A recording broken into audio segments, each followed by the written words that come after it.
Hello friends, welcome to my YouTube channel. तो आज आपको यहाँ पर क्लियर करने वाला हूँ कि सीएचओ की जब आप वैकेंसी क्लियर कर लेते हैं उसके बाद आपको क्या करना होता है, किस तरह से डॉक्यूमेंट वेरिफिकेशन होते हैं, उसके बाद कौन सी एग्जाम होती है जिसकी वजह से आपको पोस्टिंग मिलती है और पोस्टिंग कैसे मिलती है ना, डॉक्यूमेंट वेरिफिकेशन का प्रोसेस क्या रहता है, उसके बारे में यहाँ पर फुल डिटेल देने वाला हूँ। तो जो वीडियो में नए हैं वो वीडियो में अंत तक बने रहें ताकि उनको पूरी डिटेल यहाँ पर मिल पाए। ठीक है, कुछ लोगों का ड्रीम होता है कि वो सीएचओ बने। ठीक है, सीएचओ बनना चाहते हैं तो काफ़ी मेहनत कर रहे हैं सीएचओ बनने के लिए। आपको जो ये पीछे सेटअप दिख रहा है ये कुछ सीएचओ कैबिन ही है। ठीक है, आज कैबिन से ही आपको यहाँ पर लाइव वीडियो दे रहा हूँ। ठीक है, थोड़ा सा यहाँ पर टाइम मिला है मुझे तो आपको यहाँ पर जो है इसके बारे में इंफॉर्मेशन देने वाला हूँ। फर्स्टली आप क्या करते हैं, वैकेंसी को फुलफिल करते हैं। फुलफिल करने के बाद आप अपने एग्जाम की प्रिपरेशन करते हैं। एग्जाम प्रिपरेशन आपकी हो जाती है, उसके बाद जब आपकी एग्जाम आती है तो एग्जाम आप क्या करते हैं, क्वालिफाइड कर देते हैं। ठीक है, जब सीएचओ की लिस्ट आती है एग्जाम होने के बाद, जो लिस्ट आती है वो समथिंग अराउंड 1 मंथ या फिर 1 या 2 मंथ के अंदर आ जाती है। लेकिन अभी इलेक्शन का टाइम चल रहा है तो अभी कुछ कह नहीं सकते हैं आपकी एग्जाम अभी होगी, कब होगी, क्या होगी, वो जैसे एनएचएम बताएगा उसके अकॉर्डिंग आपको यहाँ पर चलना होगा।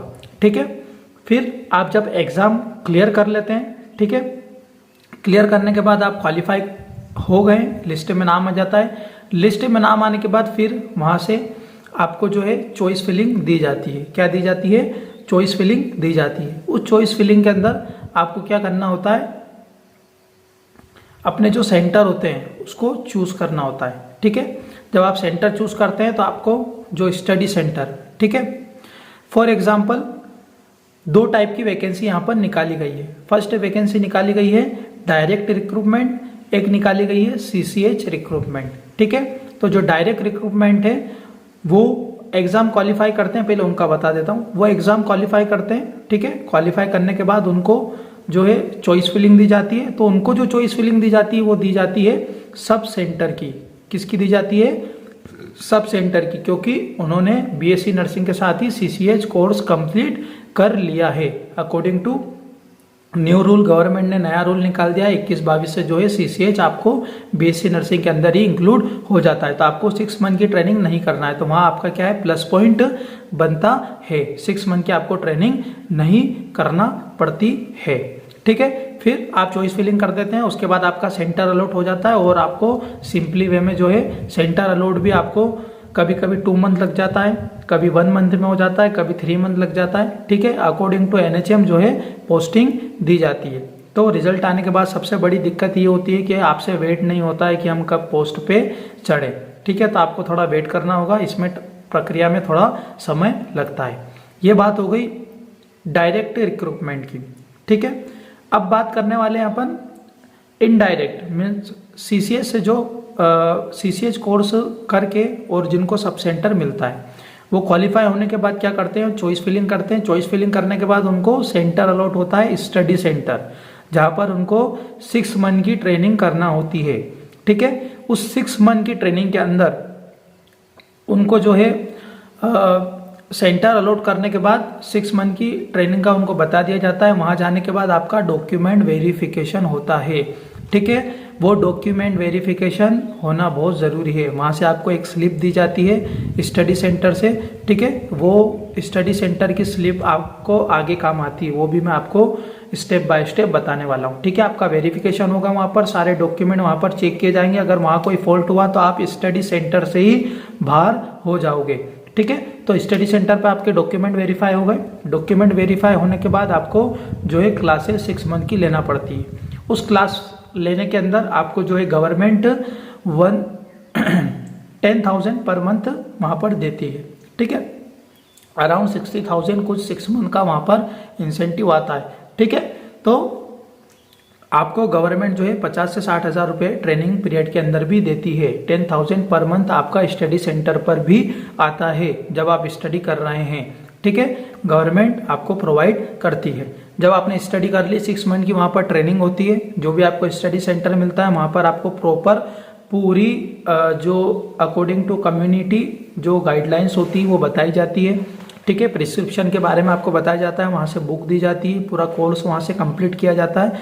उसके बाद आपको 6 मंथ कंप्लीट होने के बाद आपको वहाँ पर CCH कोर्स के लिए अप्लाई करना होता है, ठीक है। CCH कोर्स के लिए अप्लाई करने के लिए आपको 2 यूनिवर्सिटी आती है। फर्स्ट होती है इग्नू, सेकंड होती है जबलपुर यूनिवर्सिटी। इग्नू जो है वो दिल्ली की यूनिवर्सिटी है, और जो आपकी जबलपुर MPMSU, जो आप बहुत अच्छे से जान गए होंगे BSc नर्सिंग वाले कि MPMSU जबलपुर यूनिवर्सिटी क्या है, ठीक है।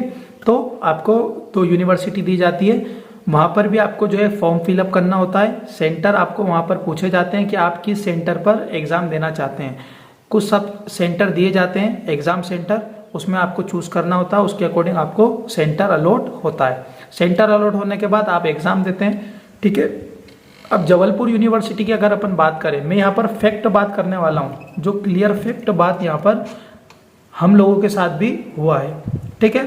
तो जबलपुर यूनिवर्सिटी वाले जितने भी बच्चे हैं उनको जो है एग्ज़ाम क्लियर इजीली हो जाती है। एग्ज़ाम का जो पैटर्न होता है वो थोड़ा सा इजी होता है ना, इन कंपैरिजन ऑफ इग्नू। तो कभी कभी कुछ बच्चे ऐसा सोचते हैं कि हमारे नसीब में इग्नू क्यों आनी थी, ठीक है। तो इग्नू का जो पैटर्न होता है वो थोड़ा टफ पैटर्न होता है, ठीक है। उसके अंदर काफ़ी चीज़ें पूछी जाती है, वो मैं आपको इग्नू के बारे में बताऊंगा। तो जबलपुर यूनिवर्सिटी है ना, अगर आपको मिली है तो जबलपुर यूनिवर्सिटी जो होती है वो बेस्ट होती है। एक बार में यहाँ पर बच्चे क्लियर कर लेते हैं CCH को, ठीक है। बात करते हैं अपन अब इग्नू की। आपने सब सेंटर, उसके अंदर आपका आ जाता है एग्जाम सेंटर क्या है क्या नहीं है, ठीक है ना। इग्नू के अकॉर्डिंग आपकी बैच है या जबलपुर के अकॉर्डिंग आपकी बैच है, या आपको जब आप स्टडी सेंटर चूज करते हैं जब ये आपको पता चल जाता है कि आपकी इग्नू की बैच है या जबलपुर की बैच है, ठीक है। फिर आपने इग्नू से एग्ज़ाम दिया, इग्नू के सब सेंटर पे जो एग्ज़ाम सेंटर है वहाँ एग्ज़ाम देने के बाद इग्नू में क्या होता है, थोड़ा सा पेपर का लेवल हाई होता है, ठीक है। अभी पिछली बार के जो बच्चे हैं इग्नू वाले, काफ़ी जो 100 से 150 बच्चे जो हैं वो इग्नू की एग्ज़ाम क्वालिफाई नहीं कर पाए। एक बार नहीं, 2 बार नहीं, 3 बार एग्ज़ाम क्वालिफाई नहीं कर पाए, जिसकी वजह से वो CHO से एलिजिबिलिटी उनकी जो हो गई वो ख़त्म हो गई और उनको CHO का पद छोड़ना पड़ा, ठीक है। अब आपको आगे इसके बारे में और बताना चाहूँगा, ठीक है। तो इग्नू के आपने एग्जाम दी, फर्स्ट बार में आप क्वालिफाई नहीं हुए, मान लीजिए आप क्वालिफाई नहीं हुए, ऐसा किसी के साथ ना हो, लेकिन अगर आप क्वालिफाई नहीं होते हैं फर्स्ट बार में, अगर आप क्लियर नहीं कर पाते हैं तो आपको जो है सेंटर अलॉट कर दिया जाता है, ठीक है। क्या कर दिया जाता है, सेंटर अलॉट कर दिया जाता है। आप जो है आपकी जॉब पर जा सकते हैं, आप आपकी जॉब पर चले जाते हैं। सेंटर अलॉट होने के बाद जो है आपको वहीं से प्रिपरेशन करना है, ठीक है, और आपको वर्क भी करना है, ठीक है। जैसा CHO आपने जो है एग्ज़ाम दी, एग्ज़ाम होने के बाद आपको वहाँ पर चॉइस फिलिंग आती है, वहाँ से आपके सेंटर अलॉट हो जाते हैं अकॉर्डिंग टू आपके नंबरिंग, है ना। सबके सेंटर उसी टाइम अलॉट हो जाते हैं फर्स्ट एग्जाम के अंदर, चाहे आपने क्वालिफाई की हो चाहे नहीं की हो।